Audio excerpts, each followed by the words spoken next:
విద్య పెరిగెను అṁtulēక ātmavidyayu kṣīṇiṁce avadhilēka satyadharmaṁbulanniyu samasipōye ādhunika vidya perigenu aṁtulēka ātmavidyayu kṣīṇiṁce avadhilēka satyadharmaṁbulanniyu samasipōye prēma śāṁti ahiṁsalu pēdabaḍiye prēma śāṁti ahiṁsalu pēdabaḍiye ādhunika vidya perigenu aṁtulēka ātmavidyayu kṣīṇiṁce avadhilēka satyadharmaṁbulanniyu samasipōye prēma śāṁti ahiṁsalu pēdabaḍiye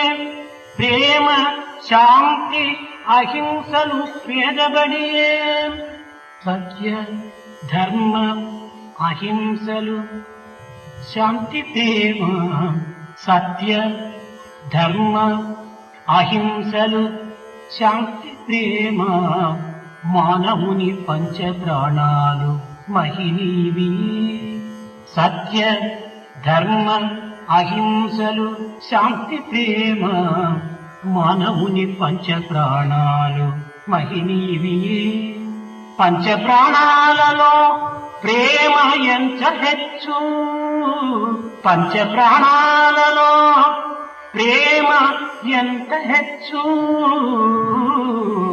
కాన హృదయాన ప్రేమను పెంచుకొనుడు కాన హృదయాన ప్రేమను పెంచుకొనుడు. Hi everyone.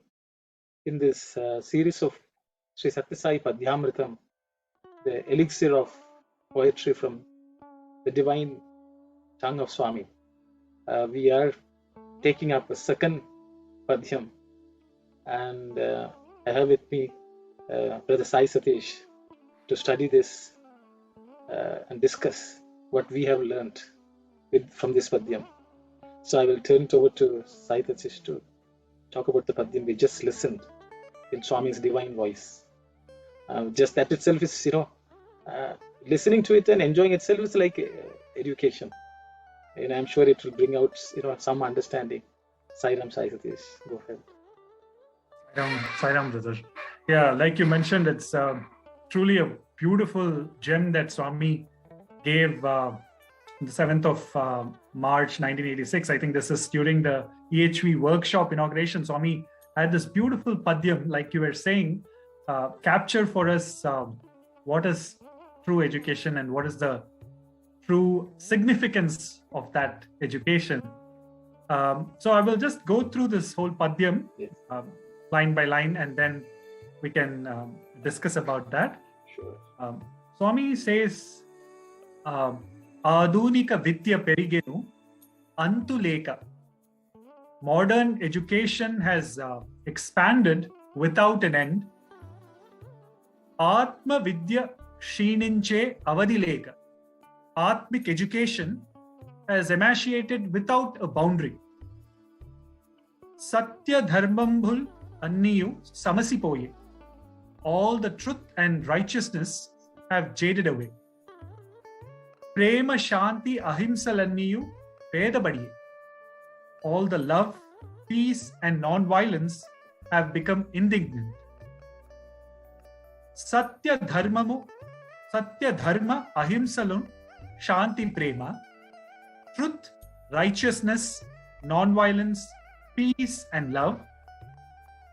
mānavuni paṁcaprāṇālu mahini yiviye.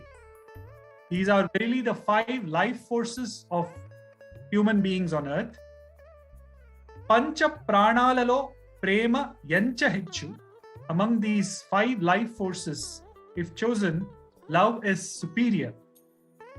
paṁcaprāṇālu prēma yanta hecchu. Among these 5 life forces, how supreme is love. Kana hridayalana prēmanu penchukondu. Therefore, Swami is exhorting all of us. Therefore, O human beings, foster this love in your hearts. Truly a beautiful gem from Swami, and I think it is a blessing to even think about it, discuss about it today, brother. So I was just looking to just start off the discussion as such. I was seeing Swami has mentioned this first line where he's talking about ādhunika vidya perigenu āntulēka.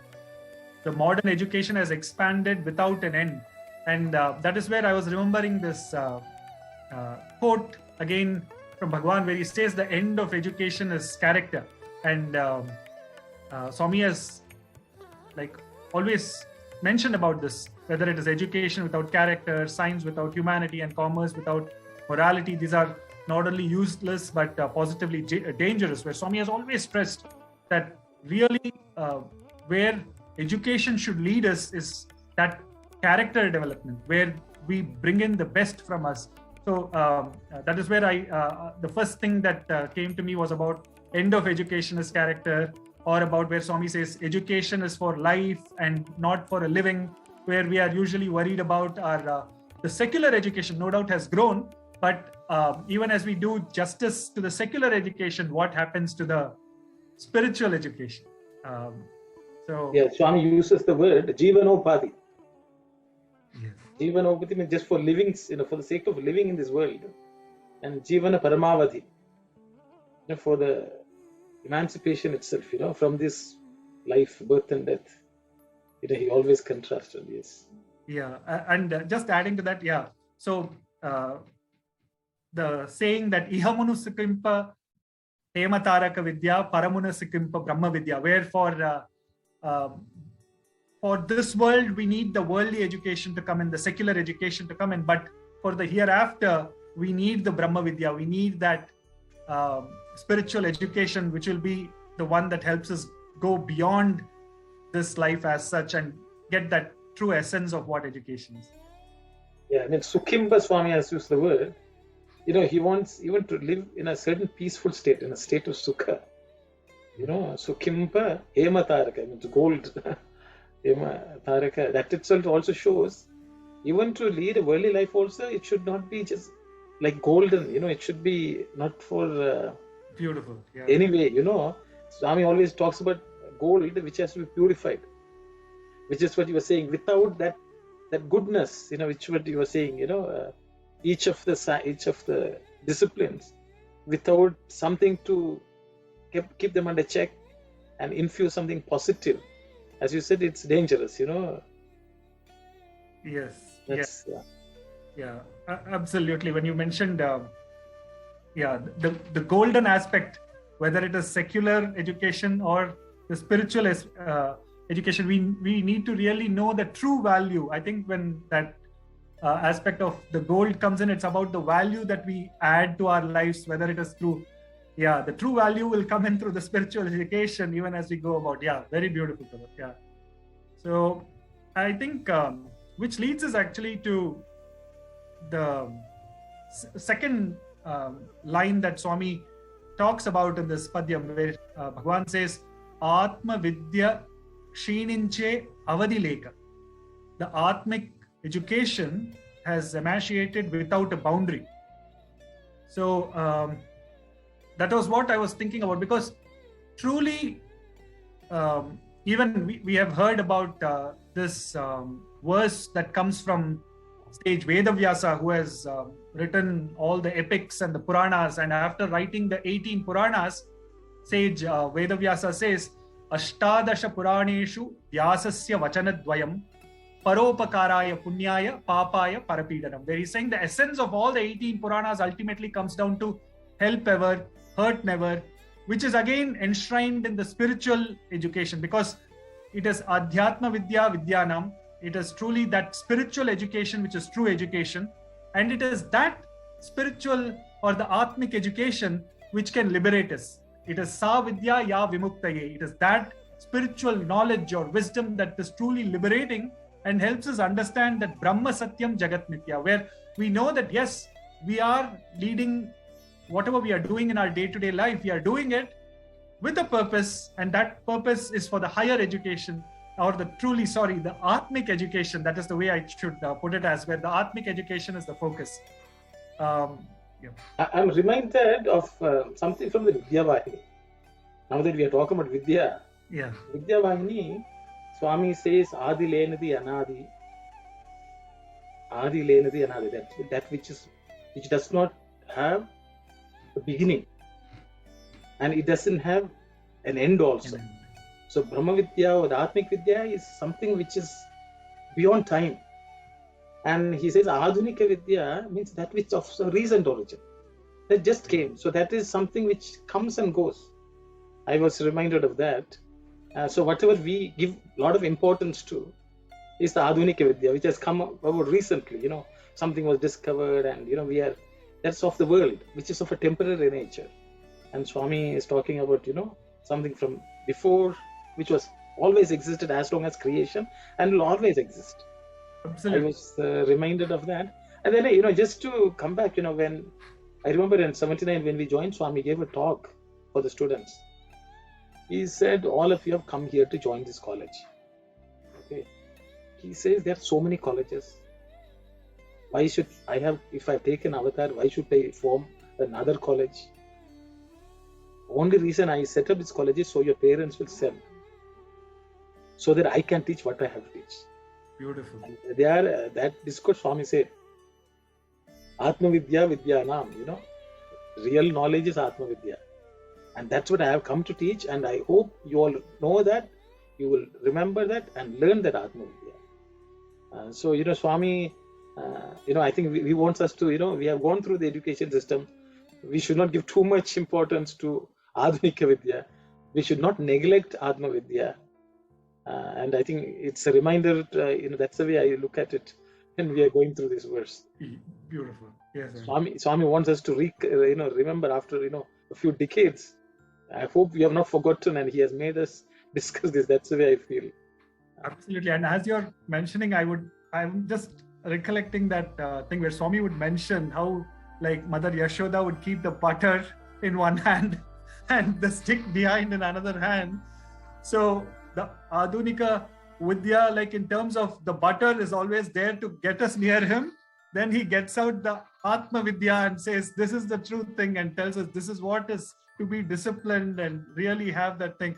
So when you're telling about the Adhyatma Vidya Vidyanam, Swami is just using the butter to get us to him, and then give us the real thing that we have been pining for birds together, which Swami captures in these beautiful padyams. Absolutely, yeah.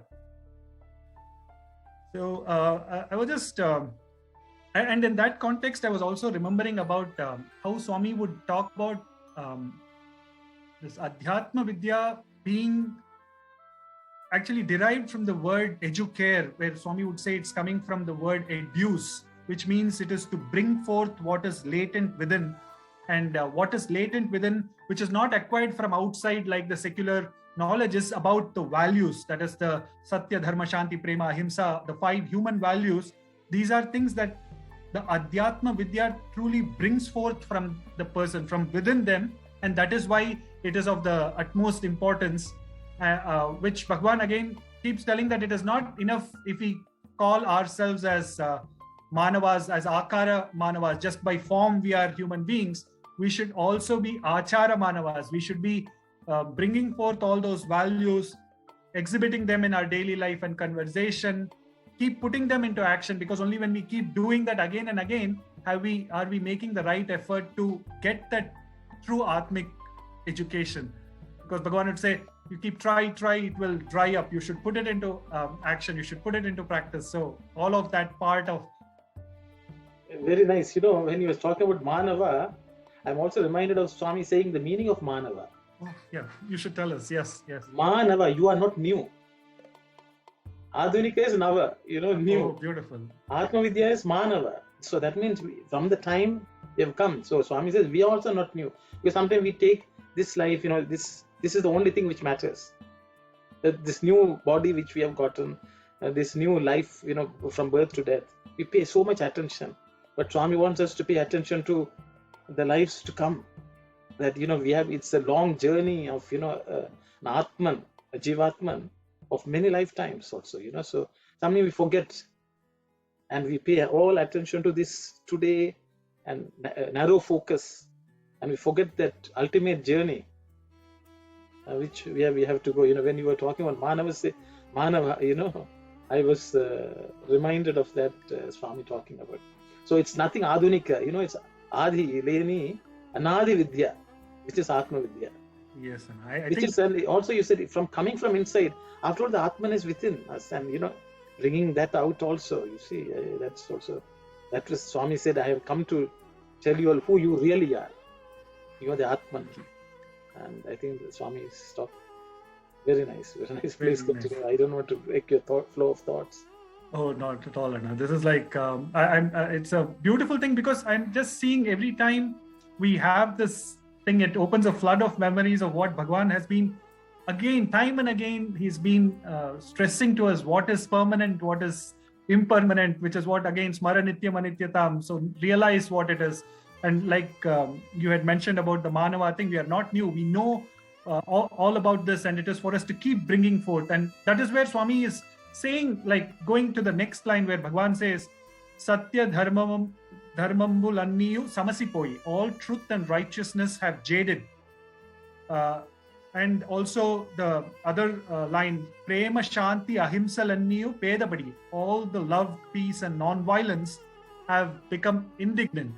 That is what happens ultimately if we don't pay attention to who we really are, if we don't bring out from within us, manifest all those values of satya, dharma, śāṁti, prēma, ahimsa that Bhagawan constantly reiterates about. Because Swami says anything has to truly do its dharma. If we were to see the fire burns, and it's the nature of fire to burn, and that is doing its dharma. So if you take any of the 5 elements, whether it is ether, wind, fire, water, earth, each of those 5 elements they are called the 5 elements for whatever reason, because they do the dharma, what is assigned to them. This goes well for the plant kingdom, animal kingdom. Let's take a rose. The beautiful rose is known because of its fragrance, and it is doing its dharma of giving that fragrance.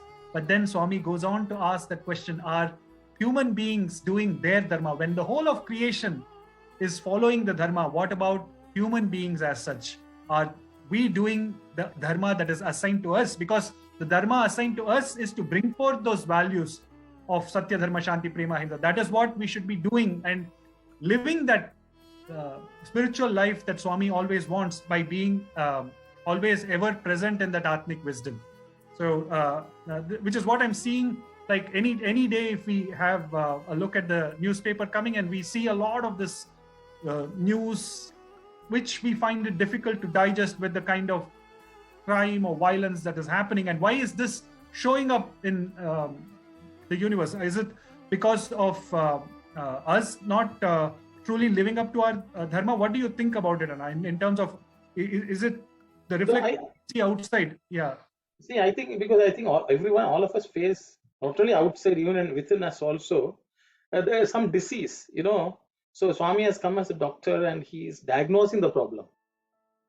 Sometimes we face difficulties, and we think the problems are coming from somewhere else. So Swami is very good in identifying the problem. The first 4 lines of the Padyam is problem definition. Is diagnosis of what is wrong. So that he goes on to give us a solution, the medicine. So I see this, first define the problem, and then it makes us understand first of all, I think ultimately we have to acknowledge what the problem is. Sometimes, when we are dejected, upset, even with life on a day-to-day basis, for example, if we don't have peace of mind, śāṁti, we blame it on other people, So the thing is, but Swami is saying that is not the way to go about. We have to diagnose the problem, where the problem lies.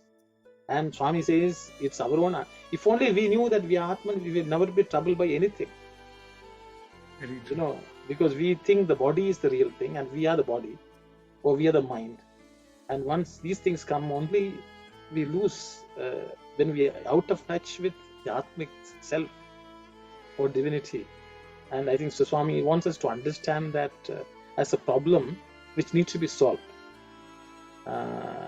And so it's very, very, that's the way I understand. So because I think sometimes we don't know what the problem is. And Swami is telling, this is your problem. Maybe he's telling we are all, say we get up in the morning and we read what is going on in the world. We spend, I don't know, how many hours. That is all ādhunika vidya. That is also ādhunika vidya. Some war is happening somewhere, some people are fighting with somebody else. All this is of current developments. Yes, it's okay. Maybe they are needed to some degree, but how much of time are we allocating for doing that? I think our life itself is for education. So I think he's telling each of us, spend time for that also. Don't give up. Don't neglect studying the ātmavidyayu. So that's something which I felt Swami wants us to be aware of.